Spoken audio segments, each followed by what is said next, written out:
بسم الله الرحمن الرحيم. برحب بمشاهدينا ومتابعينا في كل مكان عبر الصفحة الشخصية للمعلق الرياضي عصام المعلاوي وقناتي على اليوتيوب قناة العالمي. النادي الأهلي يفوز على البنك الأهلي بهدف مقابل لا شيء ويحصد على الثلاث نقاط ويعتلي صدارة الدوري الممتاز برصيد 37 نقطة. نادي فيوتشر كان يتعادل مع فريق المصري البورسعيد بهدف لكل فريق وعنده 31 نقطة. أيضا نادي بيراميدز فاز على فريق سموحة بهدفين مقابل هدف واحد وعنده 30 نقطة. والمركز الرابع فريق المقاولون العرب برصيد 27 نقطة. وأيضا فريق الزمالك اللي اتهزم من فريق غزل المحلة هدفين مقابل هدف واحد عنده 26 نقطة. الاهلي فاز على البنك الاهلي بهدف مقابل لا شيء. احرز الهدف اللاعب محمد شريف اللي عنده 5 اهداف في الدوري الممتاز حتى الان. احرز هدف في مباراه الداخليه وهدف في مباراه فاركو وهدفين في مباراه القمه وهدف ايضا في مباراه البنك الاهلي اللي الاهلي فاز على البنك الاهلي بهدف مقابل لا شيء. عايز اقول لك ان النادي الاهلي كان اهم 3 نقاط قبل السفر للمغرب. نادي الزمالك دلوقتي بعد مباراه غزل المحله تم اقاله جيسفالدو فيريرا من تدريب نادي الزمالك وتعيين اسامه نبيه مدير فني لنادي الزمالك مؤقتا، ومحمد صبري ومحمد حسين ياسر المحمدي وده الجهاز المعاون، وايضا امير مرتضى مشرف على الكره بنادي الزمالك. ده كل الجهاز المؤقت لنادي الزمالك في ظل الاتفاق مع مدرب جديد لنادي الزمالك. نادي الزمالك لم يذوق طعم الفوز منذ عام 2023. هزيمه من اسوان 2-1 وايضا هزيمه من اسوان 2-1 وتعادل مع الداخليه 1-1 وتعادل مع الاتحاد السكندري تعادل سلبي، وهزيمه من النادي الاهلي ب3 اهداف مقابل لا شيء، وايضا هزيمه ايضا من غزل المحله هدفين مقابل هدف واحد. عايز اقول لك دلوقتي النادي الاهلي بيفرق دلوقتي عن فيوتشر بأقرب منافسيه ب6 نقاط، وده حاجه ممتازه وحاجه كويسه اللي في ظل النادي الاهلي هيسافر الى كأس العالم في المغرب. عايز اقول لك المدير الفني مارسيل كولر، معلومه بس بسيطه كده لكل بيتابعونا وكل عشاق النادي الاهلي. مارسيل كولر دلوقتي يعني من اول ما خاض تجربه التدريب للنادي الاهلي خاض 20 مباراه مع النادي الاهلي، فاز في 16 مباراه وتعادل في 4 مباريات. الاربع مباريات اللي تعادل فيهم 2 تعادل سلبي و2 تعادل ايجابي. الاثنين التعادل السلبي كان مين؟ كان نادي المصري البورسعيدي ونادي سموحه تعادل سلبي. كان مباراه المصري في استاد برج العرب ونادي مباراه سموحه كانت في استاد وي السلام. المباراتين التانيين اللي التعادل الايجابي فيهم 1-1 ايضا كان مباراه فيوتشر في استاد السلام التعادل 1-1 وكان الاهلي اقرب للفوز فيها وضيع ال3 نقاط منها. المباراه الثانيه كانت امام سيراميكا كليوباترا، كان الاهلي مهزوم في 1-0 واستطاع النادي الاهلي يتعادل بركله جزاء للاعب علي معلول. فده كان مجمل النادي الاهلي ومجمل حصيله مارسيل كولر المدير الفني السويسري اللي لغايه دلوقتي اللي يعتبر الفرقتين الوحيده اللي في الدوري دلوقتي لم يتلقوا الهزيمه، فريق فيوتشر وفريق النادي الاهلي في الدوري الممتاز. فدايما النادي الاهلي تفوق في الدوري ودايما يسير على مسيره الفوز، و3 نقاط مهمين جدا قبل السفر للمغرب لكاس العالم للانديه، ونتمنى الاستمرار في الاداء. وطبعا عندنا بعض اللعيبه وبعض الصفقات بيأدوا اداء ممتاز وبعض الغيابات، وايضا النادي الاهلي دايما يفرح جمهوره، و3 نقاط مهمين جدا جدا جدا. ونتمنى الفوز للنادي الاهلي ويعمل بطوله تليق باسم النادي الاهلي في كاس العالم للانديه. وده كان اخر لقاء النادي الاهلي قبل السفر الى المغرب، وان شاء الله باذن الله نتمنى الاستمراريه ونتمنى الفوز للنادي الاهلي في المباراه القادمه ويؤدي اداء مشرف ان شاء الله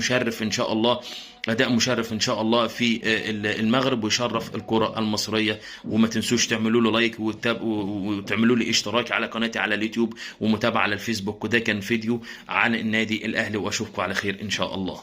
بسم الله الرحمن الرحيم. برحب بمشاهدينا ومتابعينا في كل مكان عبر الصفحة الشخصية للمعلق الرياضي عصام المعلاوي وقناتي على اليوتيوب قناة العالمي. النادي الأهلي يفوز على البنك الأهلي بهدف مقابل لا شيء ويحصد على ال3 نقاط ويعتلي صدارة الدوري الممتاز برصيد 37 نقطة. نادي فيوتشر كان يتعادل مع فريق المصري البورسعيد بهدف لكل فريق وعنده 31 نقطة.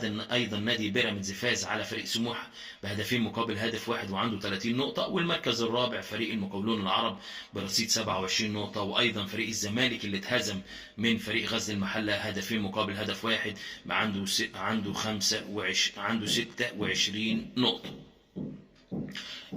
الاهلي فاز على البنك الاهلي بهدف مقابل لا شيء. احرز الهدف اللاعب محمد شريف اللي عنده 5 اهداف في الدوري الممتاز حتى الان. احرز هدف في مباراه الداخليه، وهدف في مباراه فاركو، وهدفين في مباراه القمه، وهدف ايضا في مباراه البنك الاهلي اللي الاهلي فاز على البنك الاهلي بهدف مقابل لا شيء. عايز اقول لك ان النادي الاهلي كان اهم 3 نقاط قبل السفر للمغرب. نادي الزمالك دلوقتي بعد مباراه غزل المحله تم اقاله جيسفالدو فيريرا من تدريب نادي الزمالك، وتعيين اسامه نبيه مدير فني لنادي الزمالك مؤقتا، ومحمد صبري ومحمد حسين ياسر المحمدي، وده الجهاز المعاون، وايضا امير مرتضى مشرف على الكره بنادي الزمالك. ده كل الجهاز المؤقت لنادي الزمالك في ظل الاتفاق مع مدرب جديد لنادي الزمالك. نادي الزمالك لم يذوق طعم الفوز منذ عام 2023. هزيمه من اسوان 2-1، وايضا هزيمه من اسوان 2-1، وتعادل مع الداخليه 1-1، وتعادل مع الاتحاد السكندري تعادل سلبي، وهزيمه من النادي الاهلي ب3 اهداف مقابل لا شيء، وايضا هزيمه ايضا من غزل المحله هدفين مقابل هدف واحد. عايز اقول لك دلوقتي النادي الاهلي بيفرق دلوقتي عن فيوتشر باقرب منافسيه ب6 نقاط، وده حاجه ممتازه وحاجه كويسه، اللي في ظل النادي الاهلي هيسافر الى كاس العالم في المغرب. عايز اقول لك المدير الفني مارسيل كولر، معلومه بس بسيطه كده لكل اللي بيتابعونا وكل عشاق النادي الاهلي. مارسيل كولر دلوقتي يعني من اول ما خاض تجربه التدريب للنادي الاهلي خاض 20 مباراه مع النادي الاهلي، فاز في 16 مباراه وتعادل في 4 مباريات. الاربع مباريات اللي تعادل فيهم 2 تعادل سلبي و2 تعادل ايجابي. الاثنين التعادل السلبي كان مين؟ كان نادي المصري البورسعيدي ونادي سموحه تعادل سلبي. كان مباراه المصري في استاد برج العرب، ونادي مباراه سموحه كانت في استاد وي السلام. المباراتين التانيين اللي التعادل الايجابي فيهم 1-1 ايضا كان مباراه فيوتشر في استاد السلام، التعادل 1-1، وكان الاهلي اقرب للفوز فيها وضيع ال3 نقاط منها. المباراه الثانيه كانت امام سيراميكا كليوباترا اللي كان الاهلي مهزوم في 1-0، واستطاع النادي الاهلي يتعادل بركله الجزاء للاعب علي معلول. فده كان مجمل النادي الاهلي ومجمل حصيله مارسيل كولر المدير الفني السويسري، اللي لغايه دلوقتي اللي يعتبر الفرقتين الوحيد اللي في الدوري دلوقتي لم يتلقوا الهزيمه، فريق فيوتشر وفريق النادي الاهلي في الدوري الممتاز. فدايما النادي الاهلي تفوق في الدوري، ودايما يسير على مسيره الفوز، و3 نقاط مهمين جدا قبل السفر للمغرب لكاس العالم للانديه، ونتمنى الاستمرار في الاداء. وطبعا عندنا بعض اللعيبه وبعض الصفقات بيأدوا اداء ممتاز وبعض الغيابات، وايضا النادي الاهلي دايما يفرح جمهوره، و3 نقاط مهمين جدا جدا جدا، ونتمنى الفوز للنادي الاهلي ويعمل بطوله تليق باسم النادي الاهلي في كاس العالم للانديه. وده كان اخر لقاء النادي الاهلي قبل السفر الى المغرب، وان شاء الله باذن الله نتمنى الاستمراريه ونتمنى الفوز للنادي الاهلي في المباراه القادمه، ويؤدي اداء مشرف ان شاء الله اداء مشرف ان شاء الله في المغرب، ويشرف الكره المصريه.